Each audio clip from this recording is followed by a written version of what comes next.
Hello everyone, thank you for click our video. My name is Hebi Yego, and in this video I'm not alone because I'm with my friends. Hello, my name is Nadhifah with identity number 080.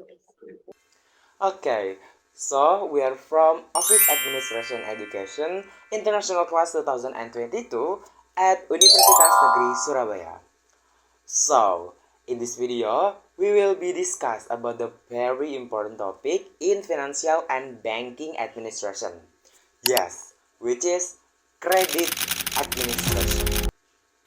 Okay, credit is something we hear almost every day, right? Like loans, payment, and bank financing. And today, we will break it down so it's easy to understand. In this video, we will briefly talk about the what is credit administration, the element, function, type of credit, principle and procedure, what's important document in credit, and risks in credit and how to control them. And finally, a short conclusion we will talk in this video. Don't worry, we'll keep everything simple and clear. So, what is credit? The credit actually comes from the Greek word like credere. It means trust. According to International Law Number 1 of 2016, credit is basically the provision of money based on agreement where the borrower must repay it within a certain time along with interest. So, credit it means trust plus agreement plus repayment and interest. What is a credit administration? Credit administration refers to all the process and procedure that happen from the moment someone applies for a loan until the loan is fully paid. It ensures that the loan is safe, the process is well recorded, and the risks are properly monitored. According to Kashmir 2021, credit administration makes sure every credit is issued in a controlled and responsible way. And what is element of credit? There are several key elements that must exist in every credit. Creditor. The first one is creditor, the lender or bank or institution. And the second is debitor, the borrower who must repay. And the next one is term, how long the repayment lasts. And the next one is interest, yes, the cost of borrowing money. And the next one is collateral, asset used as a guarantee. And the last one is credit limit, that the maximum amount the borrower is allowed to borrow. If one of these elements is missing, the credit system can run effectively. And what's the function of credit? According to Kashmir 2021, credit plays several important roles in this economy. The first one is stimulus trade and economic activity. And the next one is create more job opportunity. And the next one is help the flow of money and goods. And the next one is increase productivity, of course. And the last one is encourages business growth. And of course, the credit also provide working capital for company. So, credit is not only about the borrowing, it actually helps the economic growth. And what is type of credit? Like types in credit. Okay, credit can be classified in several ways. The first one is based on the purpose. Based on the purpose, credit consumptive, like personal needs. And the next one is credit productive to generate income. And the next one is credit in trade for business related activity. And based on use, we have a credit investment, long-term expansion, and the working capital, daily operation. And furthermore, based on term, the credit have short term, like under 1 year, and medium term, 1 until 3 years, and long term, 3 years more than 3 years. Okay, based on the sector, the credit have a agricultural sector, industry, meaning housing, professional service, and etc. The next material is credit principle 5C. The first is character. A belief that personality of the people to be given credit is truly trustworthy. This is reflected in the client backgrounds. The next is capacity. The criterion is seen from how the customer runs his business or how much income he receives each month.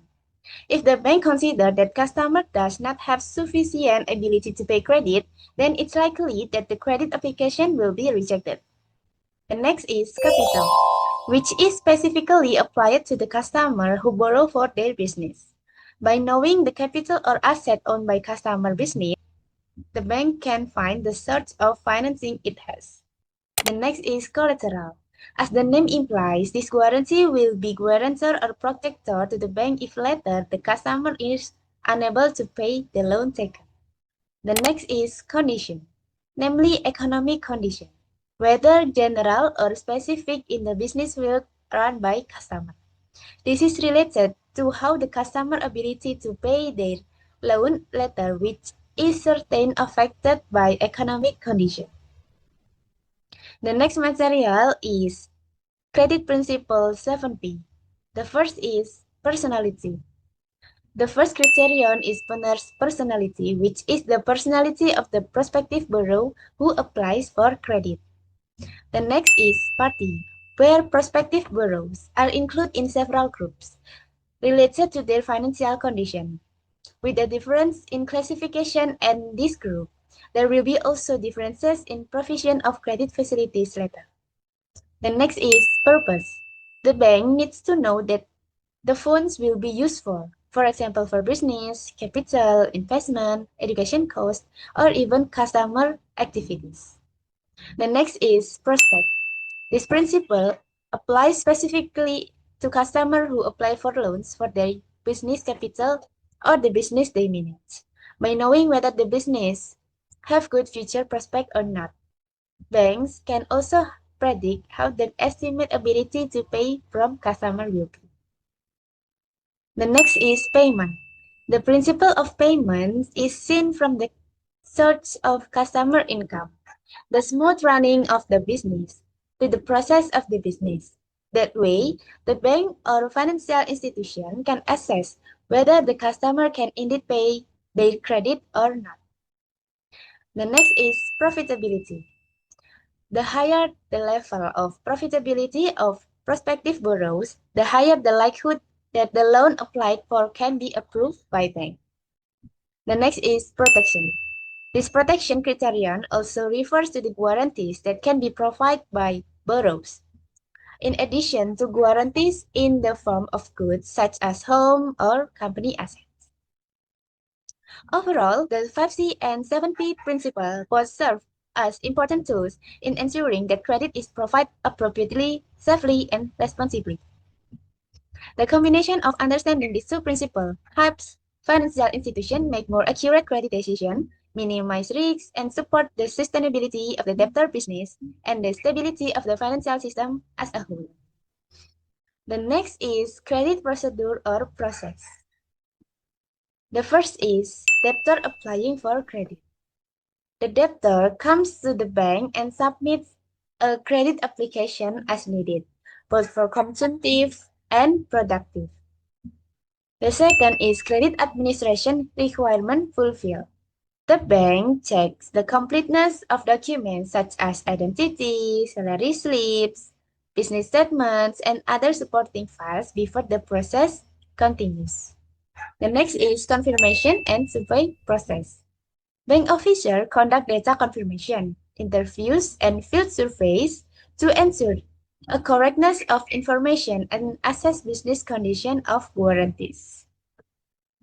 The next is evaluation process. The credit analysis team assesses the debtor's eligibility by looking the ability to pay, financial history, business prospect, and credit risk level. The next is credit approval. If the result of the evaluation are declared feasible, the bank provides credit approval and proceeds to the stage of signing contract and distributing funds. The next material is document needed in applying for credit. The first is identity card, family card, and other identity card. The second is marriage certificate or divorce certificate. The third is photocopy of saving account statement for at least the last 3 months. The next is M.AB in Bahasa or micro and small business certificate. The next material is credit risk and its handling or how to control it. Surat Edaran Bank Indonesia nomor 13/24/DBNP/2011 states that credit risk is the risk arising from the failure of a debtor and or other party to fulfill their obligation to the bank. Non-performing loans or NPL are financial ratio that indicates a bank management ability to manage problematic loan issued by bank.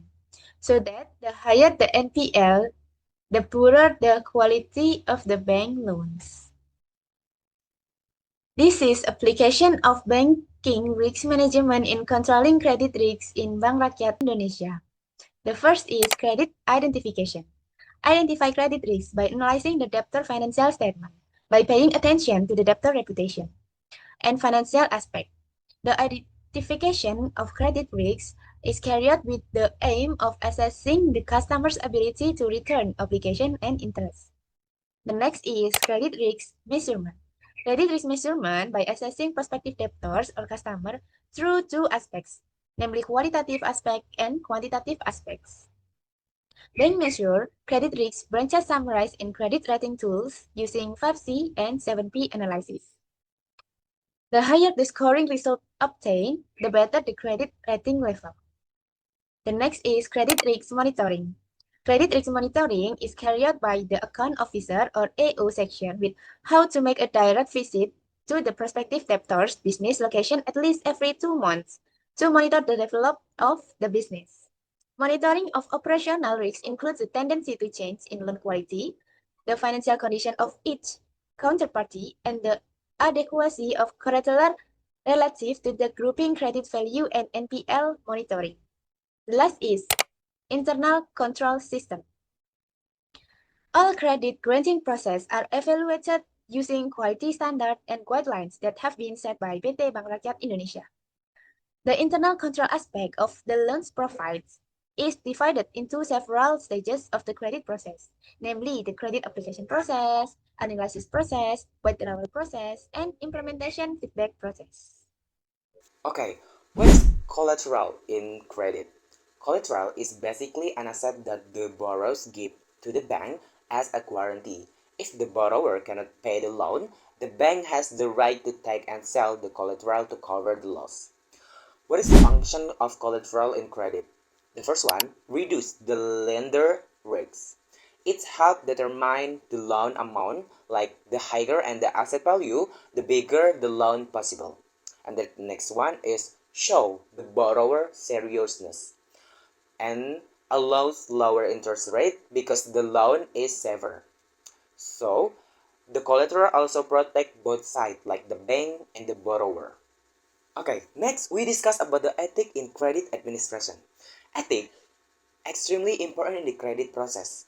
Ethic credit administration means we need to have some honestly, transparency, fairness, and also we need to following regulation from OJK, BI or Bank Indonesia, and Standard Operation Procedure S.AB. Both the creditor and debitor must act responsible so the process remains fair and professional. And also we need to mention about the key ethical principle. Some of the main ethical principles are integrity, like honestly in all process, and fairness, no discrimination like race, religion, gender, or status. And the next one is confidentiality, like protect customer data, professionalism and competence. And the last one is objective assessment, like credit discussion must be had on the 5C analysis. 5C is characteristic, capacity, capital, collateral, and condition. Ethic builds trust, and trust is the foundation of credit. The next is conclusion.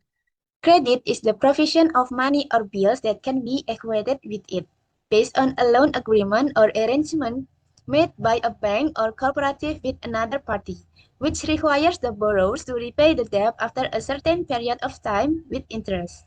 There are several types of credit based on purpose, use, term, and business sector.